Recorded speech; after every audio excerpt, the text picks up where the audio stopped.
Hello and welcome to another episode of the Real Estate Investing Club, the place investors go to gain actionable advice, learn about current market trends, and hear war stories from other professional investors out there in the field today. Before we get started, I have two quick housekeeping items to cover. First, if you like the episode, we would very much appreciate a like, subscribe, and share. It is the best way to support the show and keep it running. Second, if you are a new investor looking to get started in real estate or an experienced investor looking to take your investing to the next level, we created an ebook for you that will cover how to find deals that are actually deals, how to finance those deals with little to no money down, and how to exit those deals for maximum value. On top of that, I throw in an insane amount of free bonuses that you'll have access to once you buy the ebook.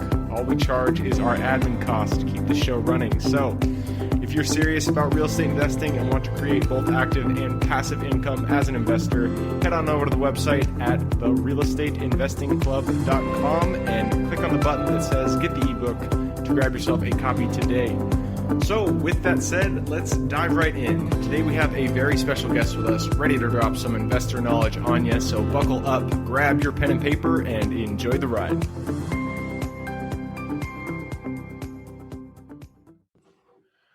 All right, we are live with another episode of the Pursuing Greatness podcast. Today we have with us Scott Aaron. Scott is an internationally acclaimed and award-winning online marketer, 2 times best-selling author, podcaster, and speaker. He is considered the go-to specialist when it comes to converting traffic, establishing connections, and creating residual income using LinkedIn and personal branding. I am super excited to have Scott here. Scott, thank you for hopping on the show today. How are you? Doing great, Gabe. Thank you so much, and just really grateful to be here today. Absolutely. Yeah, for sure. I always start with stories. I like to kind of hear where people came from because we all have so many unique and wonderful stories. So why don't you take us to the beginning, kind of tell the listeners real quickly how you got started, what you do today. Yeah, so I will, for sake of time, I will give you the Cliff Notes version of the last 23 years. I'm 41 now, just turned 41 in April. I started in entrepreneurship when I was 18. So the way so I always tell people I've been psychologically unemployable since day one. So I've never had a boss. I've only worked for myself.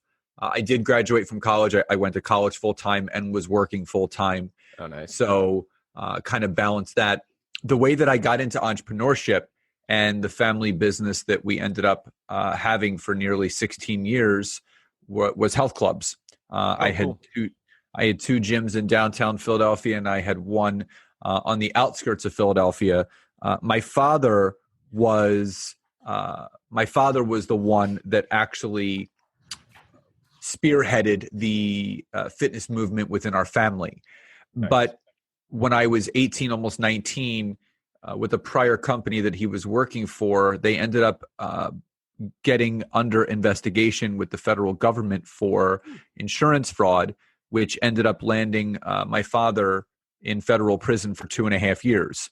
Man. So when that happened, basically he said, listen, you got to take over the gym. You got to support your mom and your sister. So I didn't know how to run a business. I didn't know how to lead people, but you know, the best way to learn how to do something is when you're thrown into it with having to learn on your own. So just to make a long story short, it was a very up and down 16 years in the health and wellness industry. I was a very successful personal trainer, sports nutritionist. I did boot camps. I taught classes. You know, we sold the first 2 gyms for $1 million in 2003. So at 24, I became a millionaire. A year later, we opened up the 3rd and final gym. But because of my dad's past, my parents didn't have any credit to actually finance the 3rd and final gym. So that was all put on me. So I didn't really know what that meant, but I just signed on the dotted line, and I ended up accumulating about $1.5 million of liability debt from that about 6 years later. So on a personal level, I was married and divorced twice. The second none of those marriages were failures. They were absolute successes in so many ways. The second marriage landed me the greatest gift, which is my now 8-year-old little boy, Taylor. But also it really taught me the emotional maturity that was required to be a husband, to be a partner. And my wife and I just got married almost 2 months ago. Oh, and just truly, thank you, just truly grateful for her. And in 2013 was when I really started to really shift the scope of what I was doing professionally. All I had known was to trade time for dollars as a personal trainer. And a friend of mine asked me a great question. He said, listen, if you got sick or injured where you couldn't train people or you couldn't get to the gym, how would you make money? And it's such a deep and meaningful question, because I don't think anyone ever thinks about their demise. They only think about the success they want to have. But I was one injury, I was one illness away from not being able to make money. So I then started to take a look at online marketing, and I jumped in with both feet, because I said, if I want to expand my nutrition empire, my wellness empire, I got to be able to connect with more people, and online is the best place for that. Within 4.5 years, I grew an online wellness practice that amassed $400,000 worth of income. It taught me so much about marketing yourself, about branding yourself, and about how to create money online, whether it's active or leveraged and residual, that I said, this is something that I can now teach others how to do as well. So there was one other obstacle, and it was this last gym. So I had a very successful online wellness practice, but I had also launched my coaching practice, teaching LinkedIn, which is how I grew my business. I launched that in February of 2016. So I had these two successful businesses and this gym that was losing about $3,000 a month. And I remember I was sitting with my attorney, and I said, I just need to make a move. It's not serving me anymore. This was my father's dream. This was not my dream. And he said, well, you have two options.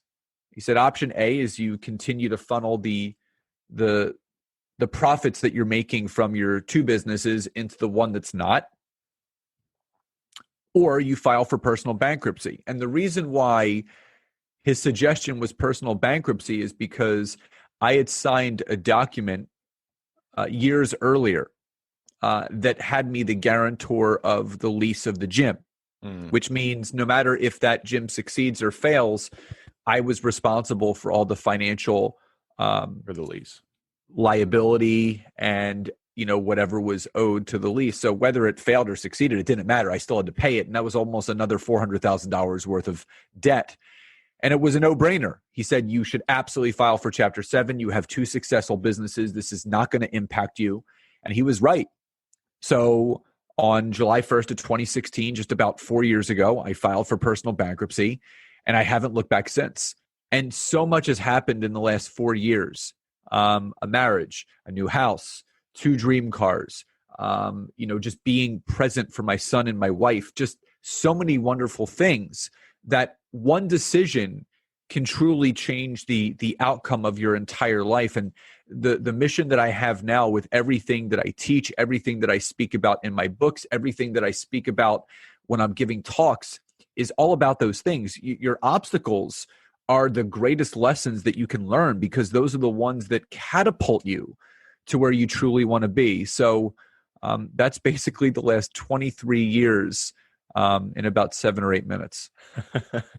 No, it's great. And I love stories that are as up and down as the one that you just, relayed to us. Because that is kind of how my life's gone that way. Every successful person that I know, when you hear their story from, beginning to end, it's never straight. It's always up, then down, then up, then down. And you are not an exception here. And so I really like that you kind of went through the shit and you came out the other side, to speak with us today. And, I do want to really focus this episode on, your specialty, LinkedIn, marketing on LinkedIn. But there's a few things in your story that really stood out to me, specifically bankruptcy, because so many people, when you have your actual life that you don't want to lose, but then you have your financial life, and you feel like there's a possibility of a financial death, of just completely ruining yourself to the point of no return. And that comes in the form of bankruptcy. People, they hear bankruptcy and they tremble in their boots. Like it's the worst thing that could possibly befall any human being in the financial realm. you've been there, you've come out the other side, you've shown that doesn't kill you financially. It's not the end of your life. So kind of take us, like, how did that, how has that been a good decision for you? And what were the things going into it that you thought were going to happen that later on you realize, I'm still here, I'm still making money. It's not the end of the world. Well, I went into it with a positive outlook because I knew that if I didn't do something, I would never live the life I wanted to. You got to understand when your overhead is $13,000 a month, when you're drowning in leases, there was no way out. Right. I mean, this gym was going to be my demise. Right. But because I always knew how to make money, I always knew how to make money. I have no issue starting something new. I have no issue launching something. My wife and I love creating new streams of income. It's just in our blood. It's in our DNA. So bankruptcy, it was just a thing. It wasn't forever. Mm-hmm. It's temporary. Yep. So, even with buying a house, I couldn't get a conventional loan, but I still got a loan. It was a little bit higher of an insurance rate or interest rate.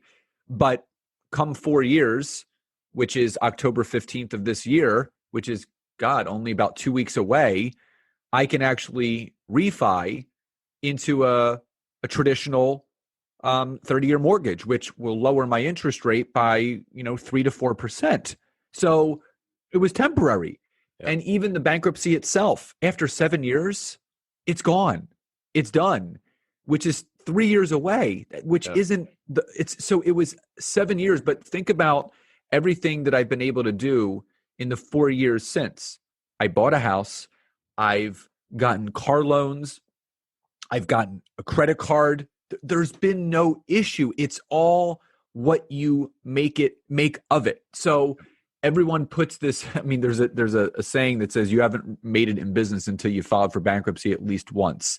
And again, business bankruptcy, chapter 11, chapter 12 is completely different than chapter 7. When you're filing for business bankruptcy, it doesn't really affect you personally, but I love sharing my story of bankruptcy because I can't tell you, Gabe, how many people reach out to me and just say thank you. Yep. Thank you for giving me permission to share that about myself, or giving me permission to talk about that with my lawyer. And I've had people actually go and file for bankruptcy after hearing my story because they knew that was the right decision, but they thought of what they thought was going to happen to them was not true. They don't realize that your life is not over financially when you file for bankruptcy. Yes. Is it a smudge of something on your credit report for a little while? Absolutely. My credit's still at 700 right now, which is higher than some people that have never filed for bankruptcy. So it's all how you perceive something that you're doing. And my perception of bankruptcy was that this was my springboard to living the best life possible. Yep. No, I love that. And I really like both that you went into it with that perception, because that is so true. If you go into it thinking that this is the end of your life and then it happens and you stop taking action, then yes, it is the worst thing that's happened to you. But it's because you're the one that actually chose to stop taking action. You're the one that actually chose to stop moving forward. So I love that. Well, I'll share one more thing. Gabe, I remember going in and, the way that, you fill out the paperwork for bankruptcy, and then you then have a discharge meeting with a district attorney, in the city of Philadelphia. So you have a hearing. It's a private hearing. And, they go over, the stipulations of what you're filing for bankruptcy for and the things that you're claiming, this, that, or the other. And it was great. It was just such a freeing moment. We had, it was 5 minutes. And I remember walking out and my lawyer put his arm around me and he said, "You're free."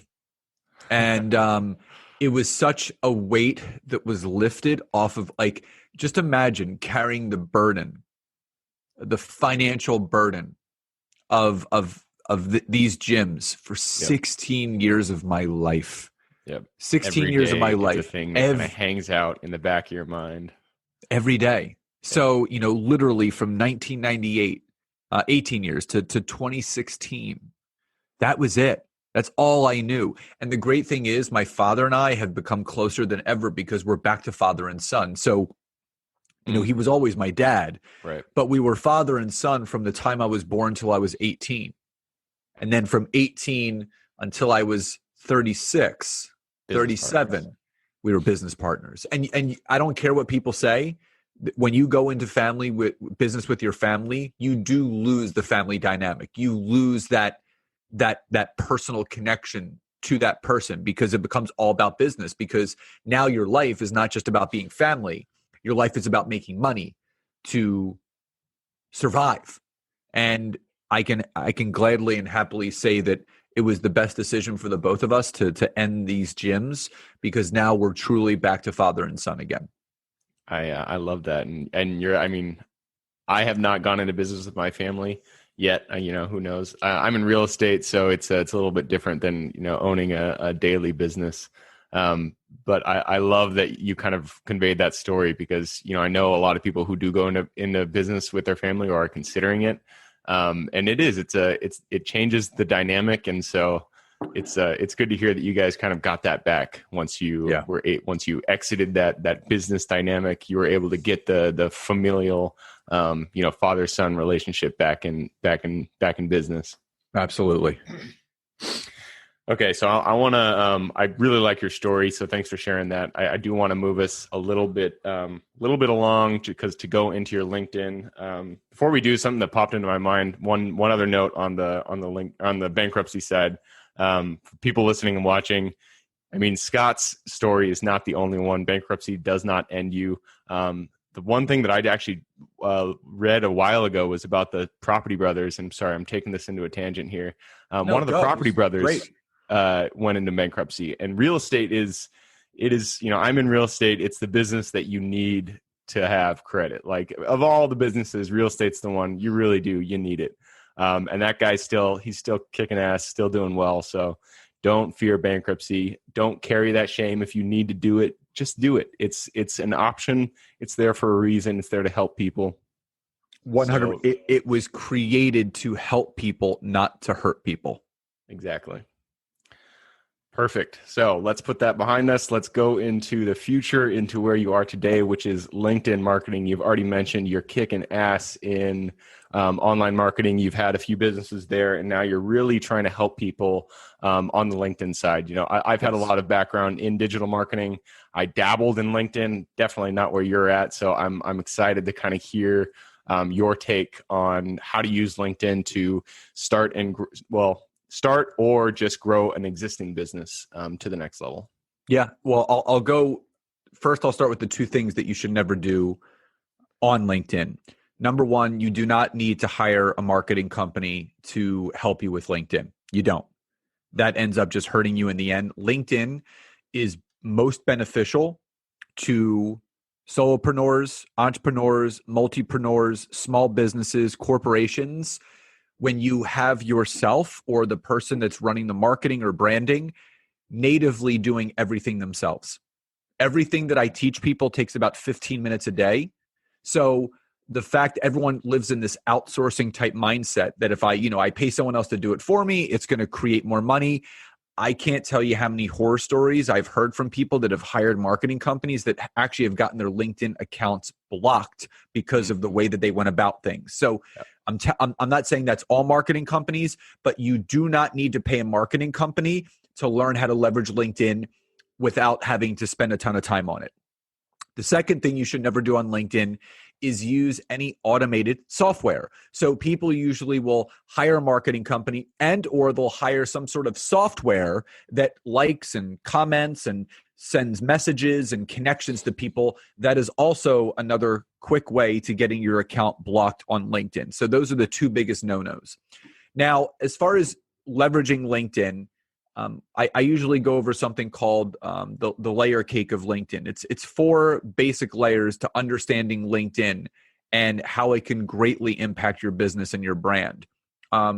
My wife and I have been able to scale our business to levels that we never thought, which also enabled us to launch an agency outside of it because of the traction, because of the amount of conversations that we've been able to have. I don't care what people say. The more organic leads that you can create, the more revenue can be created. So that the simple thing that people need to know in any business, I don't care what structure it is, I don't care if it's your business or you work for someone, there's 4 steps to create revenue: leads, conversations, conversions, revenue. It all starts with leads. If you do not have leads, you have no business. You don't need to pay for leads either. I've never paid for a lead and I never will, because you create leads by creating human connection. So the first layer is optimizing your profile. And if anyone goes to my website, scottaaron.net, this is not a pitch, it's just a fact. There's a free download. It'll pop right up, and it's 6 steps to optimizing your profile. So what you have to understand is when Microsoft bought LinkedIn out about 6 years ago, 5-6 years ago, they embedded SEO, search engine optimization, which obviously, Gabe, you're familiar with, which makes you more visible not only on the platform of LinkedIn, but actually Yahoo and Google as well. So people are now using LinkedIn as a search engine.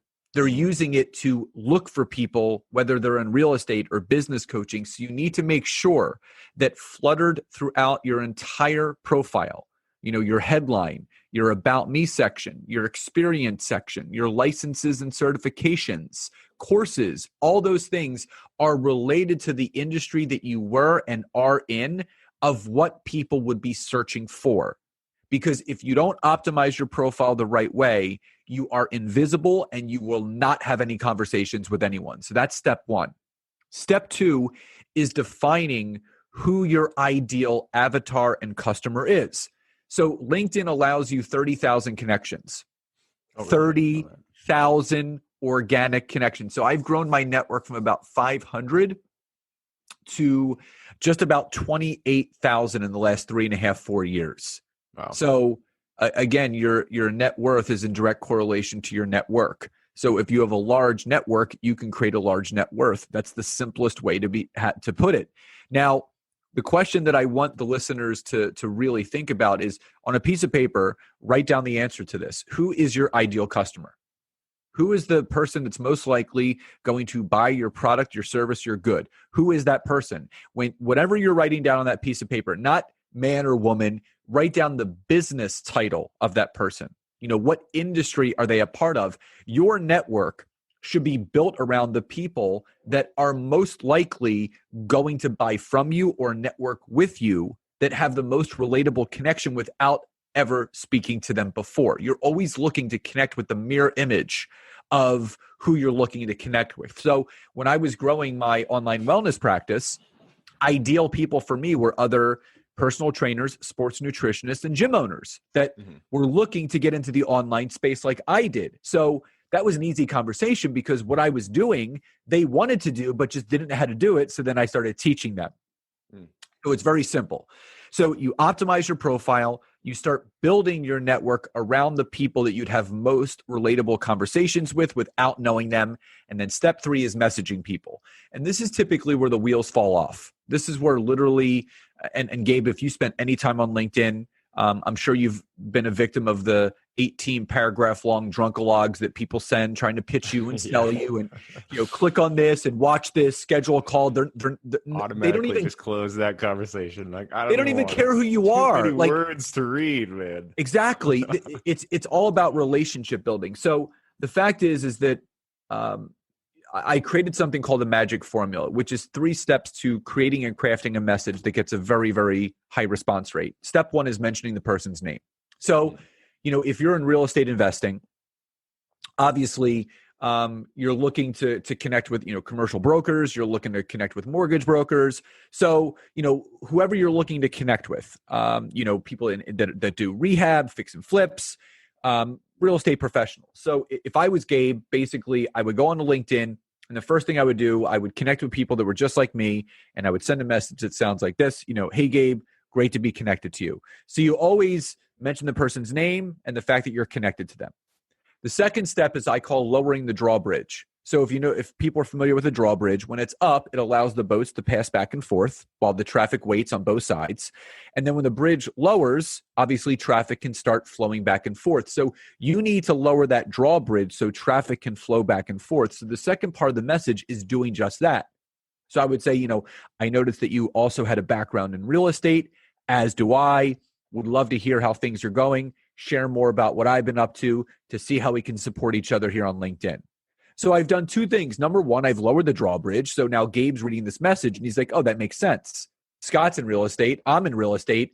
I know the importance of networking with other people within the profession. That's why he's reaching out. But the second thing I did is I used the most important word in the English language, support. So it's been scientifically proven that when people read the word support and actually say it in their head, it creates a chemical release of something called oxytocin, which is our feel-good brain chemical. So just like cortisol, serotonin, dopamine, endorphins. So you feel good as you're reading this message. And the third and final part is a call to action, a CTA. You have to ask in order to get. You have to ASK to GET. So questions lead to answers, statements lead to nowhere. So I would basically finish just by saying, do you have any time this week or next week for a call or a Zoom? So you state their name, reason for reaching out by lowering the drawbridge, and then a call to action. Now, the fourth and the cherry on top is content creation. Right now, LinkedIn is having a Facebook 2012 moment. For those that don't know what that means, it means the engagement is the highest on social media on LinkedIn. The organic reach is highest on LinkedIn. The highest visibility organically is on LinkedIn. People just aren't leveraging it. So here's what you need to do. You need to produce 3 pieces of content at a minimum a week. That's it. Monday, Wednesday, Friday, Tuesday, Thursday, Saturday, Monday, Tuesday, Wednesday, whatever it is. 3 pieces of content, not 3 per day. 1 piece of content, 3 days a week. I don't care if it's an article, if it's a video, or just a post. No cat videos, no, TikToks or whatever people are doing out there. It's all about educating and informing your audience. So what are things that your audience need to know? How can you improve their life and their business by just over-delivering? Over-deliver on the value. You want to know how to gain more clients? Give more. Give more content, give more value, because if they see the high level value that you're providing for free, then they're going to start thinking, imagine if I actually invested in this person, how much more value I would get from them. So you don't sell, you don't pitch, you don't promote, you just give.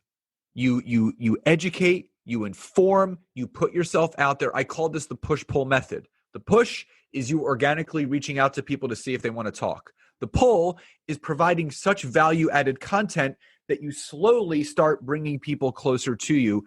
And to break things down very simply, those 4 things will absolutely get people started on LinkedIn.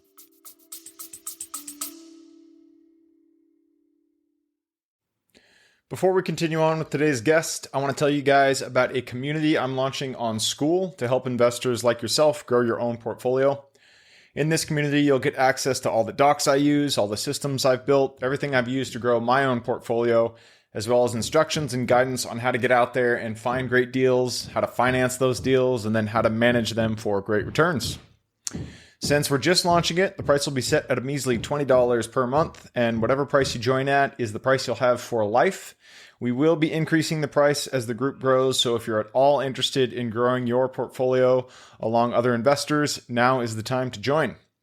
I will put the link somewhere in the bio or on our podcast website at therealestateinvestingclub.com, so if you are interested, head on over there. With that said, let's get back to the podcast. I love it. And I 100% agree that LinkedIn is like where it's at today in terms of, organic reach, organic engagement, things like that. I actually used LinkedIn to start my, my other podcast, the Real Estate Investing Club. And so I have a little bit of experience here. And so I'm going to use my limited experience, because, you're a few steps above me, to kind of pull out a little bit more detail from you, because I love everything that you've said so far.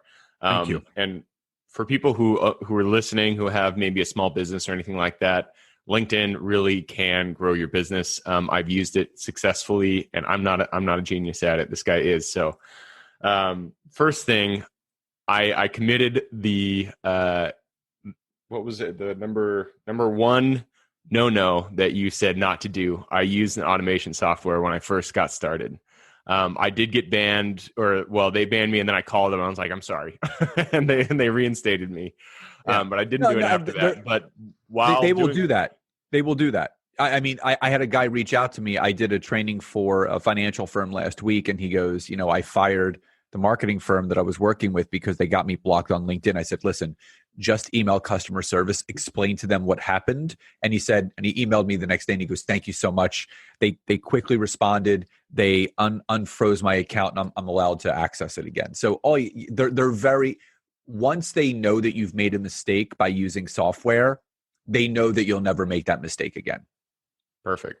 So that kind of leads into my second question. The reason that I did that is that I wanted to message people in real estate and say, hey, I'm starting a podcast, would love to have you on.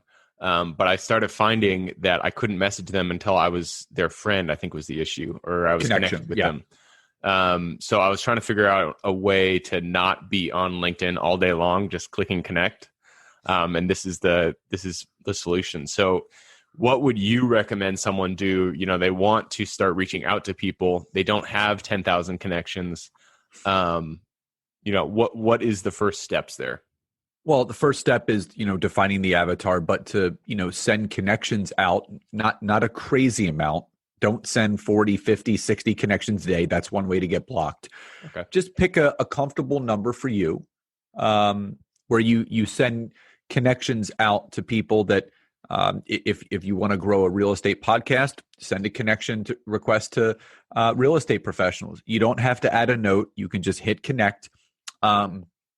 When they do become a connection, if it's in the same day, do not send them a message, because the automated software is timed in the way that once they hit accept, it triggers them to send a message. So I always tell people, be a farmer, not a hunter. Hunters message right away. Farmers wait a couple days for, obviously, the seed to sprout. So make sure that the next day or two, you go in and you check your new connections and you send them a nice warm message about, I see you're in real estate, would love to have you on my real estate podcast. Are you open to coming on? And it's really that simple. So, and it doesn't take a lot of time. I still, to this day, only spend 15 minutes a day on LinkedIn. And it doesn't take a lot of time. It's very streamlined to hit the connect button. It's very streamlined to just type a couple messages out, and then you're off. You produce a piece of content and you're done for the day. And then you check it, every couple hours. If there's any activity, respond back to people that respond to maybe a post that you put out there or a video that you did. But just do it in a manageable way. Do it in a way where it's not creating overwhelm. It's not creating anxiety. It's not creating stress. It's actually fun.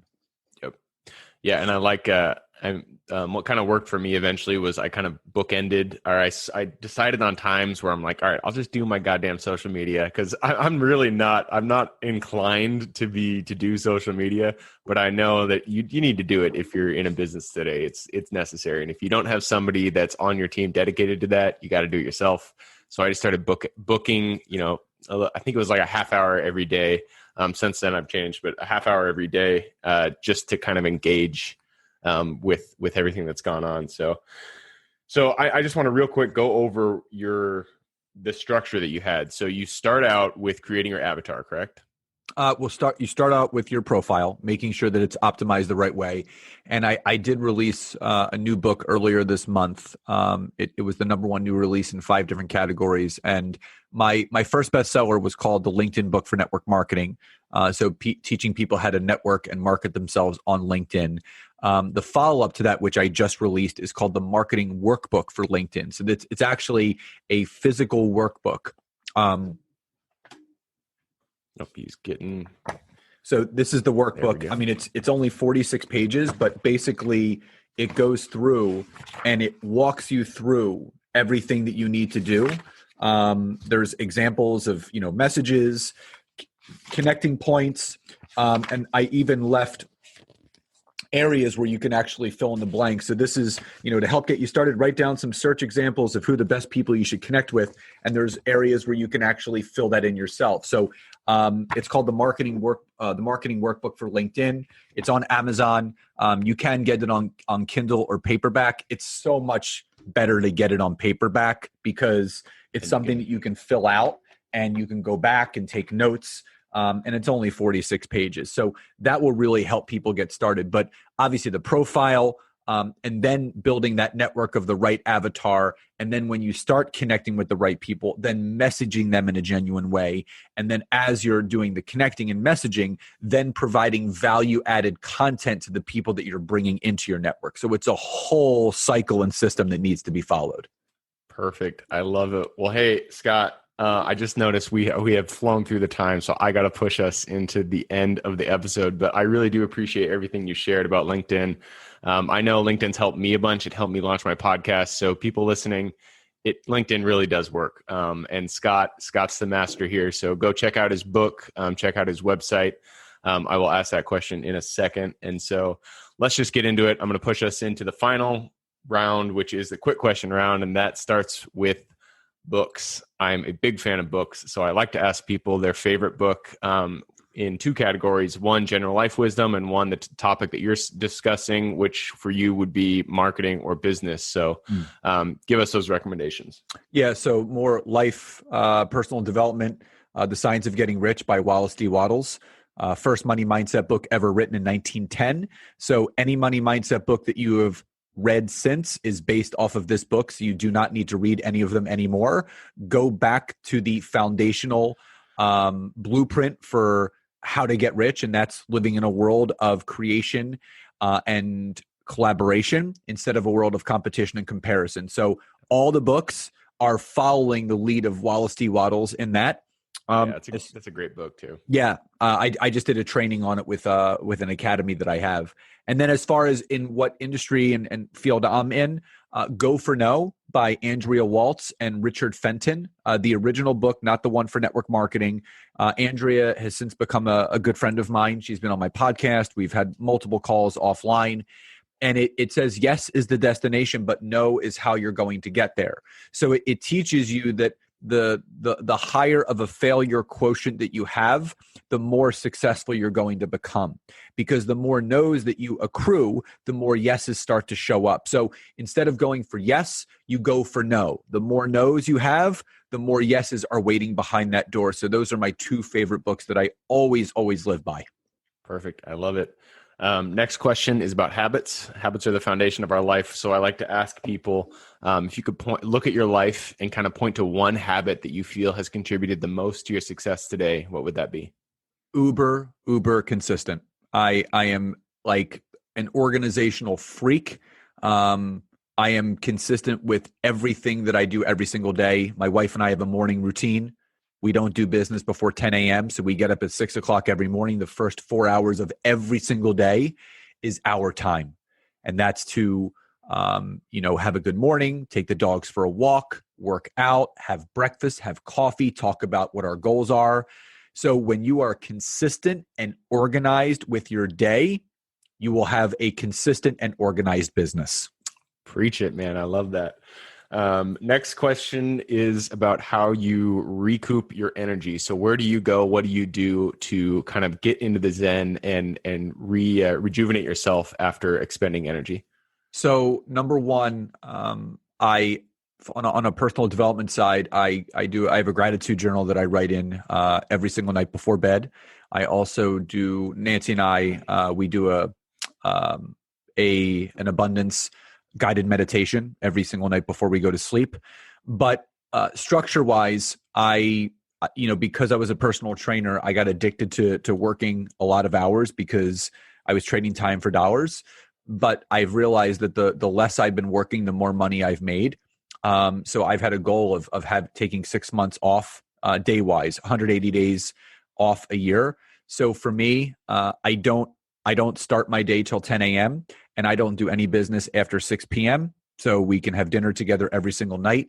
I take half days on Wednesdays and Fridays. So I only work about 4 days a week, and I don't do any business once Friday afternoon hits, and I don't pick anything back up until Monday.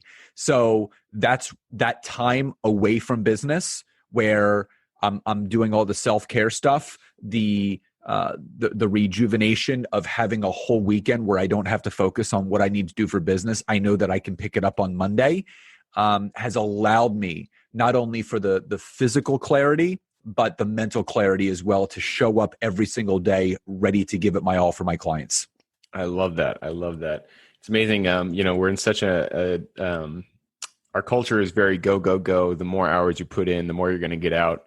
And I'm with you where you need to put in, maximum effort when you're working, but in order to actually get the most out of your time, you do need that. You need the downtime. You need the time for your brain to kind of, revisit everything that you've done and create better solutions going forward. So yeah, I'm not supposed to talk during this round, but I loved what you said.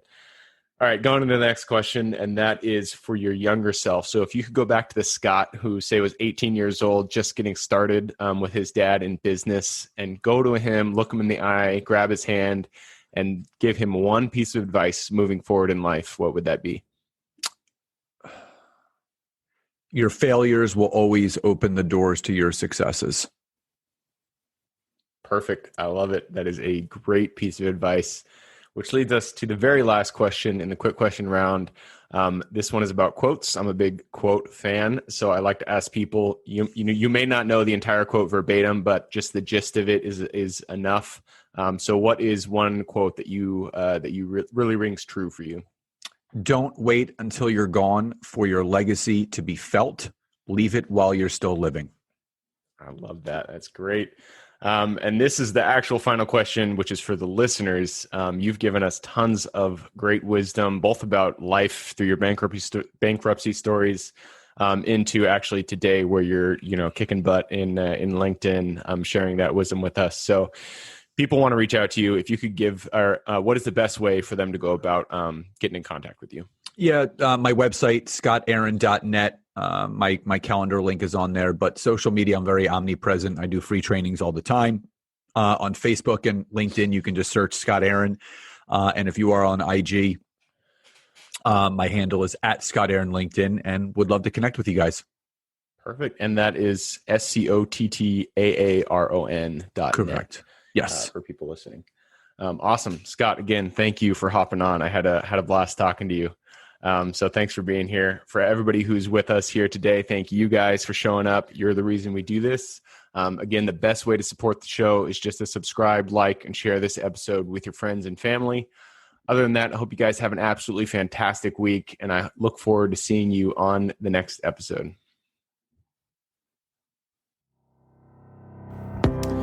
Thank you for joining us for another episode of the Real Estate Investing Club. I hope you guys enjoyed the episode and were able to pull some actionable advice that you can go home with and apply to your own investing business.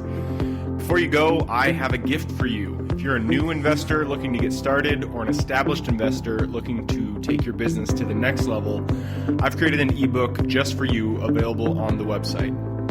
This ebook will cover how I was able to create both active and passive income in real estate with very little money to start with.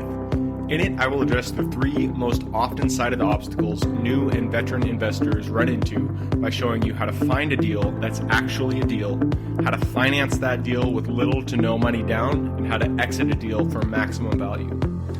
And if you get the ebook today, I'm going to bury you in bonuses, 7 of them to be exact. First, you'll get the off-market lead generation blueprint, which will take you through the exact systems and processes we use to generate off-market leads like clockwork, which is the most important skill when it comes to creating real wealth in real estate. Then you'll get the A to Z REI systems and vendors guide, which will allow you to peek under the hood of our business and see the exact tools and systems and even the vendors we use to grow our business. After that, you will get the top 100 best performing keywords pack, which will give you the exact keywords we use to target leads online and generate leads without having to lift a finger. Next, you'll get the contracts bundle for wholesaling and renting real estate, which will give you access to all of the contracts we use in the field to execute all types of transactions. After that, you'll get the Investor's Quick Analysis Calculator and Offer Tool, which will allow you to quickly calculate whether a deal is an actual deal and will allow you to create an offer automatically from those calculations. Next up, we'll give you the Investor's Daily Success Tracker, which is a tracker you can use to ensure you are taking the right actions day in and day out to reach your financial goals in real estate. And finally, you will get the Wholesaler's Template for Quick Assignment Cash, which will give you the templates we use to present our wholesale deals professionally and efficiently to our buyers. I know that is a ton of things to say. I'm glad you were able to stick with it. So you'll get both the ebook and all of those 7 free bonuses when you download the ebook today. All we charge is the admin cost to run the show. So if you are interested in the ebook and the bonus bundle, head on over to the website at therealestateinvestingclub.com. Click on Get the Ebook Bundle at the top of the page and take advantage of that deal. With that housekeeping item covered, I hope you have an absolutely fantastic day and even better week. Keep rocking real estate, and I look forward to seeing you on the next episode.